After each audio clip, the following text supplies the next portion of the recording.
retinitis pigmentosa. We know retinitis pigmentosa is a genetically determined disease, and it is an inherited retinal degeneration of the photoreceptor. Usually, the rods are first affected, then only cones. And it's a bilateral, symmetrical, progressive condition, and it's the most common hereditary fundus dystrophy. The prevalence is about 1 in 5,000, and the first description about the term retinitis pigmentosa and the fundus finding was by Donders in 1855 and 1857. So it has all mode of inheritance. It can be either sporadic or a heritable. In sporadic, it is 23%, and there is no family history. And in the heritable, we have either autosomal dominant, autosomal recessive, or X-linked, in which the autosomal dominant is the most common and it has the best prognosis, while the X-linked has the worst prognosis. The patient will be blind by third or fourth decade.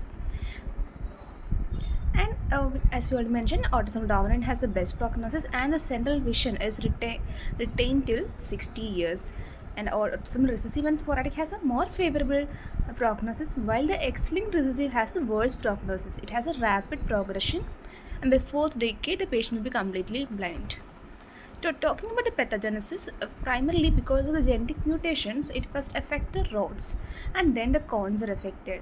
About 260 genes are identified, in which the autosomal dominant RP, the most common is Rho, RPRF, PRPH2, RP1, and etc. In autosomal recessive, the genes include ABCA4, USH2A, PDE6A, etc. And in X-linked recessive, we have the RP1 and RPGR. These are the common genes involved.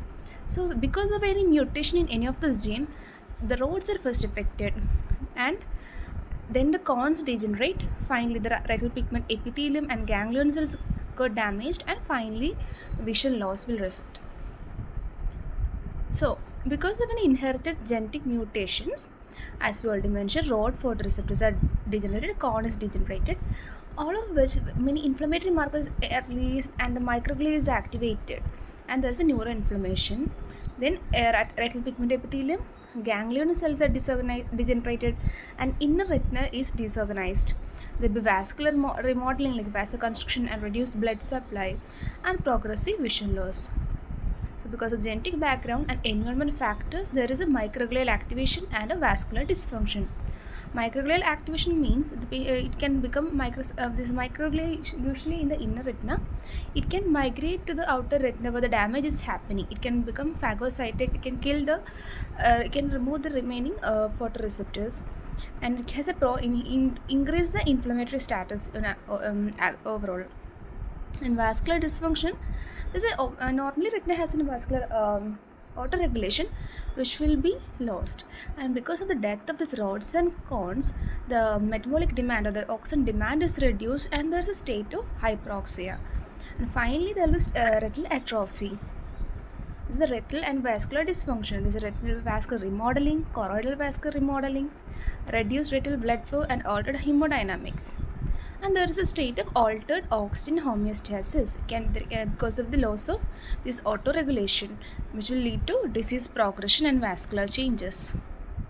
So there's a hypothesis in pathogenesis. It can be divided into 4 stages: initiate stage, early stage, middle stage, and advanced damage. In initial stage, because of the death of these rods and cones, as we already mentioned, the vascular demand, the metabolic demand is reduced, thereby oxygen demand is reduced. So there's a state of retinal hyperoxia. In stage 2, the early stage, there's an oxidative stress and microglial activation. As we already mentioned, because of this hyperoxia, there is a state of oxidative stress leading to release of reactive oxygen species, which will finally cause the microglial activation. This microglial activation, they become phagocytic and can kill the rods and the cones. So outer retinal thinning is first, then only the inner retina.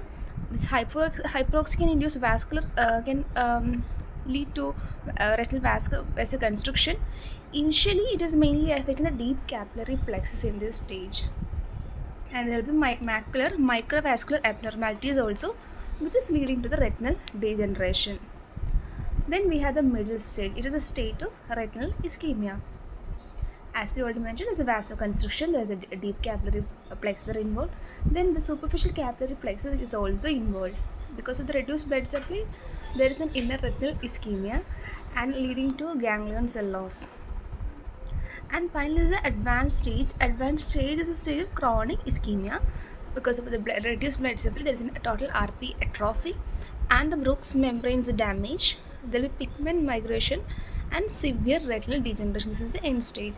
So here the retinal vessels are becoming attenuated, and because of this pigment migration from the retinal pigment epithelium, there is a bony spicule formation, and there's a choriocapiillary circulation also reduced, and there's a loss of choriocapiillary blood flow and peripheral choroidal vascular abnormalities. So this is the 4 stages hypothesis in retinitis pigmentosa.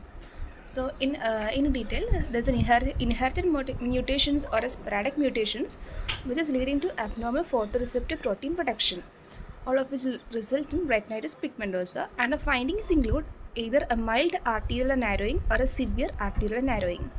Because of this mild narrowing, there can be tessellated fundus or a mid-peripheral bony spicule formation, etc. And because of severe arterial narrowing, there can be waxy pallor of the disc due to gliosis. So the patient will have a decreased night vision or decreased visual field, or which will increase in severity with the increase in narrowing. So finally, the complications include macular atrophy, epiretinal membrane, cystoid macular edema. These are the reason for blindness in a patient with RP. So this is a pathogenesis in short. Talking about the symptoms, first main symptom is a night blindness. There's a rod degeneration which will result in night blindness, and initially the patient will have will be asymptomatic, but at night the functional field worsen and the problem in mobility will increase. In some cases, patient will have a problem in the bright light, that is a cone rod variant RP. Then the patient will have problem with the dark adaptation and visual field loss. Initially the peripheral visual field is lost. Finally at the end, patient will have a tunnel vision. Then it can result in legal blindness. So in every year, there is a 5% of the remaining field is reduced, and when the field is less than 20 degree, driving has to be stopped, and the patient has to be trained for mobility and orientation. Then patient will also have a light and glare problems, for which amber filter in eyeglasses can be used. There will be decreased visual acuity, mainly the loss of central vision, and they can result in double vision also. In double vision, patients see the world as a two separate world, and which will interfere with the brain's alignment and can result in nystagmus. And at the end, patient will also have an emotional problem, they will be feeling alone. So that are the symptoms. Then talking about the signs, we know the classic triad is retinal bony spicule pigmentation, arterial attenuation, and the waxy pallor of the disc. And this bony spicule pigmentation, it is mainly because the RP, retinal pigment epithelium, is disintegrated, and the pigment from there migrate to the retina, which will accumulate in the interstitial space surrounding the retinal vessels. So it is a perivascular, and initially is in the equatorial region, and then only it spread anterior and posterior. That is the bony spicules. Then because of the loss of photoreceptors, vascular demand is reduced, so the choriocapital vasoconstriction, and there's a perivascular cuffing by these pigments, which will make the vessel wall weak, which all will lead to arteriolar attenuation. And at the end, there will be ganglion cell degeneration resulting in gliosis of the optic disc. That's a waxy pallor of the disc.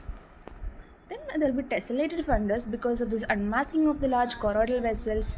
In early RP, we can see a yellowish white halo or a golden ring around the optic disc. But as the disease progresses, this golden ring is replaced by peripapillary mottling, hyperpigmentation, and atrophy of the RPE. Usually female carriers, they may have a golden tapetal reflex, called a metallic tapetal reflex at the macula. We can see in the figure. What are the complications? As we already mentioned, the macular changes like epiretinal membrane, edema, atrophy, etc. Myopia is a common. There can be optic disc protrusion. In anterior chamber, there may be PSC is most common, open angle glaucoma, and keratoconus. And in the vitreous abnormalities like presence of dust-like pigmented cells or PVDs can also occur. So these are the associations: PSC cataract, keratoconus, vitreous degenerations, optic disc protrusion, open angle glaucoma, and myopia.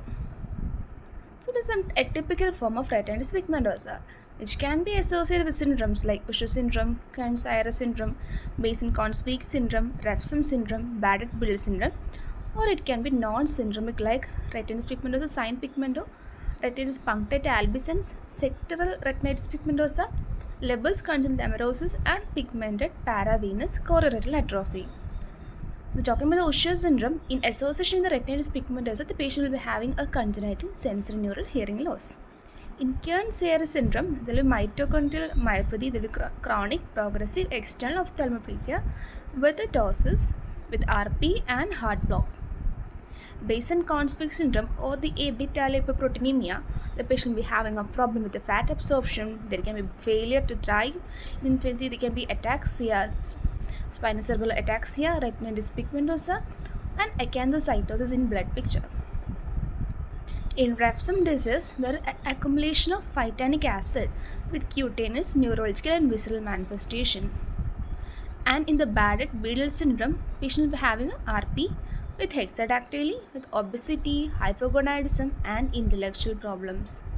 So Usher syndrome, this can be the three types, in which type 1 have the severe deafness, vestibular dysfunction, etc. In type 2, the hearing can be improved by aids. It is much less than the type 1 and the vestibular function is normal. Type 3 is a progressive hearing loss. In all this, there will be late onset pigmented retinopathy. The typical feature is salt and pepper pattern of retinal pigmentation. Patient will also have premature aging, skeletal abnormalities, mental handicap, and early demise. And Kearns-Sayre syndrome, we already mentioned CPE with ptosis, and patient will have a salt and pepper appearance in the macula.